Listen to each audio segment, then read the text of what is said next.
Morning વિદ્યાર્થી મિત્રો, subject છે ઇકોનોમિક્સ, સ્ટાન્ડર્ડ છે 11 ગુજરાતી મીડિયમ. આપણે ચેપ્ટર નંબર 1 જોઈ રહ્યા છે. તેની અંદર લાસ્ટમાં આપણે આંકડાકીય માહિતીનું મહત્ત્વ જોયું હતું અને આજે આપણે જોઈશું આંકડાકીય માહિતીને આકૃતિ આલેખમાં રજૂ કરતી વખતે ધ્યાનમાં રાખવાની બાબતો. શું જોવાનું છે આપણે આજે? આંકડાકીય માહિતીને આકૃતિ આલેખમાં રજૂ કરતી વખતે ધ્યાનમાં રાખવાની બાબતો. એટલે આપણે ગયા લેક્ચરમાં ઉપરનું જોયું હતું કે જ્યારે આંકડાકીય માહિતી હોય તો આપણને સ્પષ્ટ સિદ્ધાંતોની સ્પષ્ટતા મળે છે, દશા અને દિશાના વલણો જાણી શકાય છે, તુલનાત્મક અભ્યાસ માટે જરૂરી છે, સંક્ષિપ્તમાં રજૂઆત કરવા માટે આંકડાકીય માહિતી ખૂબ જરૂરી છે. પણ જે આંકડાકીય માહિતી આપણને મળે છે એને આપણે પ્રતિકાત્મક રીતે એટલે કે ચિત્ર દ્વારા, આકૃતિ દ્વારા, આલેખ દ્વારા દર્શાવે છે, જેથી આપણે જાહેર જનતાને સરળતાથી સમજાવી શકીએ. આકૃતિ દ્વારા કોઈને રજૂઆત કરીશું તો એ સરળતાથી સમજી શકે એટલા માટે. તો જ્યારે આપણે આ આંકડાકીય માહિતીને આલેખ કે આકૃતિમાં રજૂ કરીએ છીએ ત્યારે આપણે કેટલીક બાબતો ધ્યાનમાં રાખવાની હોય છે. કેમ કે આપણે જે માહિતી વ્યવસ્થિત રીતે અને સંક્ષિપ્તમાં સમજાવવા માટે આપણે આકૃતિ કે આલેખની મદદ લઈએ છીએ. તો જે મદદ લઈએ છીએ એ મદદ સફળ થવી જોઈએ, ના કે નાકામ કે નિષ્ફળ જવી જોઈએ. બરાબર? એટલા માટે જ્યારે આપણે આંકડાકીય માહિતીને આલેખ અથવા આકૃતિમાં રજૂ કરીએ છીએ ત્યારે એમાં કઈ કઈ બાબતો ધ્યાનમાં રાખવાની છે જે આપણે આજના લેક્ચરમાં જોઈશું. અર્થશાસ્ત્રીઓ રજૂઆતમાં સંશોધનના તારણોમાં સિદ્ધાંતોના ફલિતાર્થોની વિશ્વસનીયતાનો આધાર આંકડાકીય રજૂઆતમાં છે. એટલે કે અર્થશાસ્ત્રીઓ, આપણા દેશમાં જે અલગ અલગ અર્થશાસ્ત્રીઓ છે એ અર્થશાસ્ત્રીઓ જે આપણા દેશ માટે જે શું કહેવાય ભવિષ્યવાણી કરે છે અથવા તો જે રાષ્ટ્રીય આવકમાં જે ખામી હોય, જે માથાદીઠ આવકમાં જે ખામી, અર્થતંત્ર માટે કોઈ સારી બાબત હોય એ જે રજૂઆત કરે છે એ આંકડાકીય માહિતીમાં કરે છે. બરાબર? સંશોધનો, જે આપણા વર્ષ દરમિયાન જે સંશોધનો કરવામાં આવે છે કે વસ્તી કેટલી વધી, બેરોજગારી કેટલી વધી અથવા તો કેટલી ઓછી થઈ, આર્થિક વિકાસ કેટલો થયો. બરાબર? એ જે સંશોધનોના તારણો આવે છે ને એ પણ આંકડાકીય માહિતીમાં આવે છે. આપણે જે સિદ્ધાંતો હોય છે એ પણ આંકડાકીય માહિતીમાં આવે છે. ફલિતાર્થો એટલે કે આપણે કોઈ વસ્તુનો ફલિતાર્થ નીકાળવામાં આવે કે ચલો ગયા વર્ષે ને આ વર્ષે બેમાં જે વસ્તી વધારો કેટલો થયો છે એનું જે મેઇન પોઈન્ટ મળે એ ફલિતાર્થો, એ બધી જ બાબતો આપણને આંકડાકીય માહિતીમાં રજૂઆત થાય છે. આંકડામાં પ્રાપ્ત વિગતોને આલેખ કે આકૃતિમાં પ્રતિકાત્મક રીતે આકર્ષક સ્વરૂપમાં રજૂ કરી શકાય છે. એટલે કે આપણને ઉપરથી જે આંકડાકીય માહિતી મળે છે એને આપણે સરસ રીતે આકૃતિ કે આલેખમાં રજૂ કરી શકીએ છીએ. આલેખ કે આકૃતિને સરળ રીતે સમજાવે છે. આલેખ અને આકૃતિ માહિતી જે હોય છે, આંકડાકીય માહિતી, એને સરળ રીતે સમજાવે છે. તે રજૂ કરતી વખતે કેટલીક બાબતો ધ્યાનમાં રાખવી પડે છે જે પાછળ આપેલી છે.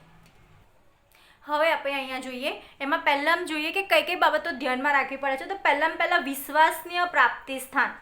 આર્થિક સિદ્ધાંતો કે તારણો જેના આધારે આપવામાં આવ્યા છે તે આંકડાકીય માહિતીના પ્રાપ્તિ સ્થાન વિશ્વસનીય અને સર્વમાન્ય હોય તે ઇચ્છનીય છે.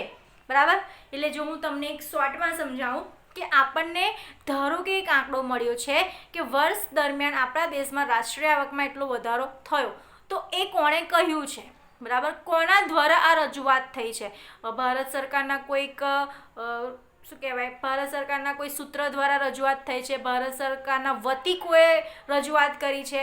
બરાબર? કોઈ મોટી એવી ભારત સરકાર સાથે જોડાયેલી સંસ્થાએ રજૂઆત કરી છે. એ જોવું પહેલું છે. કેમ એવું કરવામાં આવે છે કે જે આંકડો છે એ વિશ્વસનીય હોવો જોઈએ, સાચો હોવો જોઈએ. કેમ કે આપણે જે આલેખમાં દર્શાવીશું એ જાહેર જનતા સુધી પહોંચશે અને જાહેર જનતા એને જ સાચો માનશે. બરાબર? એટલા માટે આપણને જે પણ આંકડાકીય માહિતી મળે છે એની વિશ્વસનીયતા નક્કી જોવી પડે છે કે કેવી છે, એ વિશ્વાસલાયક છે, સાચું છે, ખોટું છે, એ બાબતો આપણને ધ્યાનમાં રાખવાની છે પહેલું આકૃતિ કે આલેખ દોરતી વખતે. જેમ કે ભારતની આર્થિક સ્થિતિ દર્શાવવા માટે રાષ્ટ્રીય સર્વે, વિશ્વ બેંકનો રિપોર્ટ, કેન્દ્ર સરકારની આંકડાકીય સંસ્થા વગેરેના આંકડા વધારે આધારભૂત ગણવામાં આવે છે.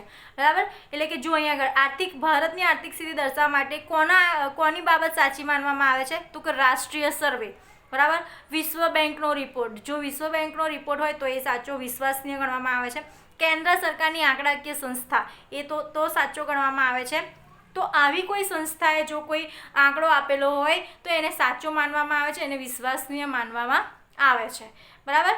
તો તમને અહીંયા ખબર પડી ગઈ છે. તો પણ હું તમને એક રીતે બીજું સમજાવું કે તમે કોઈક એડ જોતા હશો, ત્યાં નીચે છેલ્લે એવું લખવામાં આવે છે કે ભારત સરકાર દ્વારા જનહિતમાં જારી.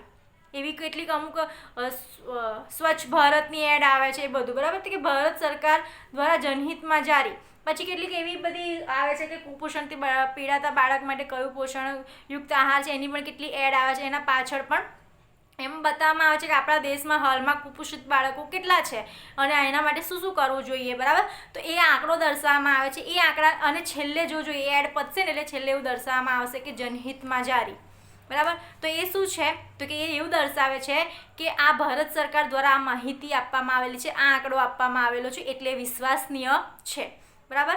એટલે પહેલાં એવું કે જ્યારે આપણે આલેખ આકૃતિ દોરીએ છીએ ત્યારે આપણે વિશ્વસનીય જે આંકડાકીય માહિતી આપેલી છે એને આપણે વિશ્વસનીયતા ચેક કરવાની છે કે ક્યાંથી મળી છે, કોઈ સંસ્થા પાસેથી મળી છે, પહેલાં એ ધ્યાન રાખવાનું. પછી છે સ્વતંત્ર અને પરતંત્ર ચલ. બે કે તેથી વધુ ચલો વચ્ચેના સંબંધ આલેખ કે આકૃતિમાં રજૂ થાય ત્યારે યાદ રાખવું જોઈએ. સ્વતંત્ર ચલોને આડી ધરી પર, યાદ રાખો અહીંયા, સ્વતંત્ર ચલોને આડી ધરી પર અને પરતંત્ર ચલોને ઊભી ધરી પર માપવામાં આવે છે. ચલો, બે વસ્તુ અહીંયા કહેવામાં આવે છે કે બે ચલો, બરાબર. તો કોઈ આકૃતિ આપણે કેવી રીતે દોરીએ છીએ, આકૃતિ કેવી રીતે દોરીએ છીએ, એક આમ ને એક આમ, બરાબર. તો આ શું છે તો કે આ ઊભી ધરી છે અને આ શું છે, આડી ધરી છે, બરાબર.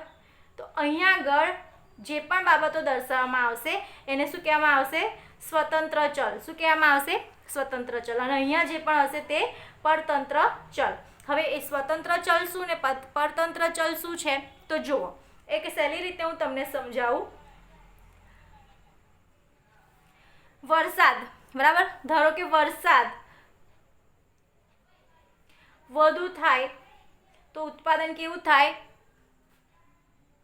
વધુ થાય. કેવું થાય, વધુ થાય.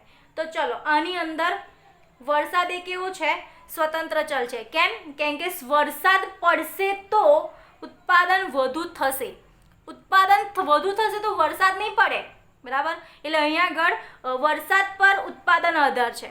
શું છે, વરસાદ પર ઉત્પાદન આધારિત છે. એટલા માટે વરસાદ એ સ્વતંત્ર ચલ છે, ઉત્પાદન એ પરતંત્ર ચલ છે, બરાબર. એટલે કે આના ઉપર આધારિત છે. જે સ્વતંત્ર હોય એટલે કે જે વસ્તુ પર બીજો ચલ આધારિત હોય, બીજી બાબત આધારિત હોય તો તેને સ્વતંત્ર ચલ ને પરતંત્ર ચલ કહેવામાં આવે છે. એવી જ રીતે દેશ, વર્ષ, બરાબર, વસ્તી, આવક, ઉત્પાદન એ પરતંત્ર ચલ છે, બરાબર. દેશ અને વસ્તી, બરાબર. હવે દેશ અને વસ્તી, તો દેશ હશે તો વસ્તી હશે, બરાબર. એટલે કે અહીંયા આગળ વસ્તીને અહીંયા દર્શાવવામાં આવશે સ્વતંત્ર ચલે અને કેટલી આંકડો છે એ અહીંયા આગળ પરતંત્ર ચલમાં દર્શાવવામાં આવશે, બરાબર. ખબર પડી.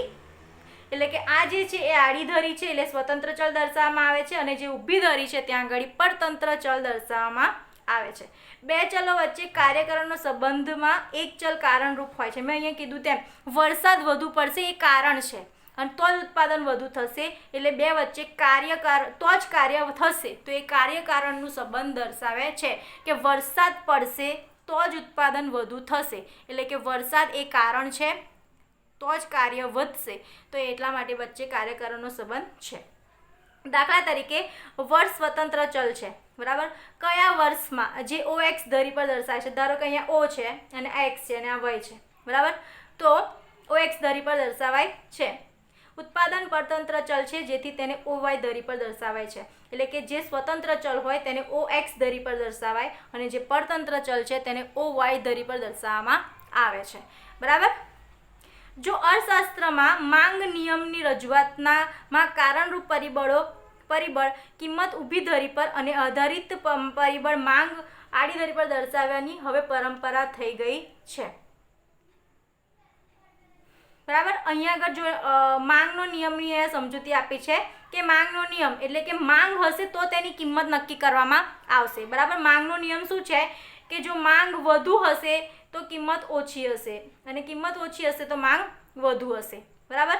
તો અહીંયા એનો નિયમ છે. તો આ બે વસ્તુ છે એના ઉપર સિમ્પલ વસ્તુ છે કે માંગ હશે તો જ એની કિંમત નક્કી કરવામાં આવશે. એટલે માંગ એ સ્વતંત્ર ચલ છે અને કિંમત એ પરતંત્ર ચલ છે, બરાબર.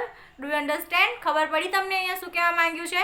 જો તમને ના ખબર પડે તો જ્યારે આપણે ઝૂમ મિટિંગનું સેશન હશે ત્યારે પણ તમે મારી પાસેથી પ્રશ્ન કરીને સમજી શકો છો વધારે એમાં. આઈ હોપ જે મેં હમણાં સમજાવ્યું છે એ તમને પ્રોપર સમજ પડી હશે. હવે આપણે આગળની બાબત જોઈએ. સ્કેલ માપની પસંદગી કરવી. બરાબર. આલેખને આકૃતિ દોરતી વખતે એક તો વિશ્વાસનીય પ્રાપ્તિ સ્થાન હોવું જોઈએ, સ્વતંત્ર ચલ અને પરતંત્ર ચલ ધ્યાનમાં રાખવું જોઈએ અને સ્કેલની માપની પસંદગી કરવી જોઈએ. જ્યારે આપણે આકૃતિ દોરીએ છીએ, જ્યારે આપણે આલેખ દોરીએ છીએ ત્યારે સ્વાભાવિક રીતે આપણે સ્કેલનો ઉપયોગ કરવો જોઈએ અને સ્કેલની સાથે સાથે વચ્ચે કેટલો માપ રાખવાનો છે તે પણ પ્રોપર ધ્યાનમાં રાખવું જોઈએ. આંકડાઓને આકૃતિમાં યોગ્ય રૂપમાં ગોઠવવા માટે યોગ્ય સ્કેલ માપ મેળવવા પડે છે. બરાબર. જે આપણે આંકડાકીય માહિતી દોરવાની હોય છે તે યોગ્ય રીતે ગોઠવવા માટે સ્કેલ માપ લેવા પડે છે. દાખલા તરીકે સમયને લગતી બાબત હોય તો 10 વર્ષ માટે એક સ્કેલ નક્કી કરીને તેની રજૂઆત થાય છે. એકવાર જે સ્કેલ માપ નક્કી કરો તે આપણે રજૂઆતમાં જાળવવું પડે. ધારો કે અહીંયા જો કેવું ઉદાહરણ કહે છે તમને સ્કેલ માપ કઈ રીતે આ આકૃતિ દોરેલી છે. બરાબર. તો આ જે છે સ્કેલ માપ દર્શાવવામાં આવે છે કે અહીંયા આગળ આપણે 1991ની માહિતી રજૂ કરી. ધારો કે વસ્તી વધારાની બાબત લઈએ કે કઈ સાલમાં વધુ વસ્તી વધારો થયો તો અહીંયા 1991 લીધી તો પછી આપણે 1992 લઈએ, 93 લઈએ તો આપણું જેવું જોઈએ એવો આલેખ બનશે નહીં, આલેખનો ગ્રાફ બનશે નહીં. કેમ કે 92માં વધીને થોડીક વસ્તી વધી હશે, 93માં વસ્તી વધી હશે, એવો જેવો માપ જોઈશે એવો માપ મળશે નહીં. એના કરતાં આપણે જો એક સ્કેલ માપ વધુ રાખીએ કે 2001 1991 પછી 2001 એટલે 10 વર્ષનો ગાળો, પછી 2011 પછી 2021 10 વર્ષનો ગાળો આપણે રાખીએ તો આપણને પ્રોપર સ્કેલ માપ મળે, પ્રોપર આંકડો મળે કે 10 વર્ષમાં વસ્તી કેટલી વધી એનો પ્રોપર આપણને આંકડો મળી રહે. એટલે કે એક વ્યવસ્થિત સ્કેલ માપ રજૂમાં કરવું જોઈએ જેથી આપણું આલેખ પણ સારું બને અને લોકોને સમજાવવામાં પણ સરળતા રહે. દાખલા તરીકે 1 ઇંચ 5 વર્ષ નક્કી કરો પછી દરેક 5 વર્ષનો વધારો બતાવવા માટે 1 ઇંચ પ્રમાણે આગળ વધવું. જે રીતે અહીંયા મેં તમને 10 વર્ષનો ગાળો દર્શાવ્યો છે એ રીતે તમે અહીંયા 5 વર્ષનો પણ ગાળો લઈ શકો છો કે પહેલાં 1991માં કેટલી વસ્તી હતી, 1995માં કેટલી થઈ, 2000માં કેટલી થઈ, 2005માં કેટલી થઈ.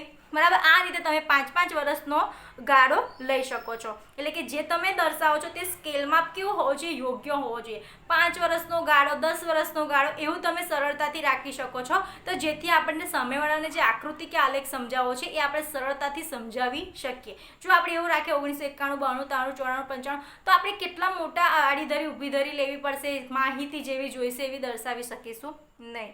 બરાબર. મોટી આંકડાકીય માહિતીને આકૃતિમાં ટૂંકમાં રજૂ કરતી વખતે તેની ધરી પર SS ની નિશાની કરવામાં આવે છે. જ્યારે કોઈ બહુ મોટી આકૃતિ હોય, બરાબર, આકૃતિ માહિતી ખૂબ મોટી હોય તેને આકૃતિમાં રજૂઆત કરતી વખતે SS ની નિશાની કરવામાં આવે છે. બરાબર. તો અહીંયા આગળ તમારું આલેખ આકૃતિ જ્યારે આંકડાકીય માહિતી પ્રાપ્ત કરીને આલેખીય આકૃતિ દોરવામાં આવે છે ત્યારે કઈ બાબતો ધ્યાનમાં રાખવામાં આવે છે. બરાબર. એ બાબત આપણે અહીંયા આગળ આજના લેક્ચરમાં જોઈ. બરાબર. હવે આપણે નેક્સ્ટ લેક્ચરમાં આંકડાકીય માહિતીની આકૃતિ કે આલેખમાં રજૂઆતની ચર્ચા કરીશું.